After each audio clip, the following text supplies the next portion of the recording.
விஜய பிடிக்கும் அப்படின்னு கேட்டீங்கன்னா எனக்கு ரீசன் தெரியாது. பிடிக்கும் அவ்வளவுதான். பிடிக்கிறதுக்கு எதுக்குங்க காரணம்? எனக்கெல்லாம் அவரை எவ்வளவு பிடிக்கும்னா அவரோட படங்கள் பார்த்து தாங்க நான் சினிமாக்கு வரணும்னு ஆசைப்பட்டேன். அவரோட வீடியோ போட்டு தாங்க இந்த சேனலே ஆரம்பிச்சேன். ஃபர்ஸ்ட் வீடியோ இன்னைக்கும் இருக்கும், போய் பாருங்க. அவரை வச்சுதான் என்னோட பிசினஸையே தொடங்கினேன். உங்களுக்கெல்லாம் எப்படியோ தெரியல, தெரிஞ்சோ தெரியாமலோ என்னோட எல்லா மூலையும் தளபதி கூடவே இருந்திருக்காரு. அண்ட் தேங்க்ஸ் நான் இவ்வளவு நாள் எங்களை என்டர்டைன்மெண்ட் பண்ணதுக்கு. And congrats for your next movie.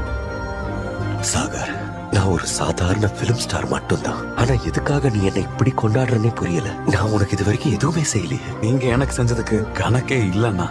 ஆனா உங்க பாட்டால எனக்கு வார்த்தையை தந்தீங்க. எல்லாரும் முன்னாடி ஆடும்போது என் பயத்தை போக்குனீங்க. மனசுல கெட்டியா நினைச்சா இந்த வாழ்க்கையில எதை வேணாலும் சாதிக்க முடியுங்கிற நம்பிக்கை எனக்கு தந்தீங்க. அன்புனா என்னன்னு கத்து கொடுத்தீங்க. உண்மையான அன்புக்கான அர்த்தம் தியாகம்னு புரிய வச்சீங்க. கோவில்ல இருக்கிற தெய்வமா எனக்கு தைரியத்தை தந்தீங்க. பள்ளிக்கூடத்துல சொல்லி தராத பாடங்களை நீங்க படம் மூலமா கத்து தந்தீங்க. அண்ணா, நீங்க அங்க இருக்கிறது உங்களை விட எங்களை மாதிரி இருக்கிற எத்தனையோ பேருக்கு தேவை.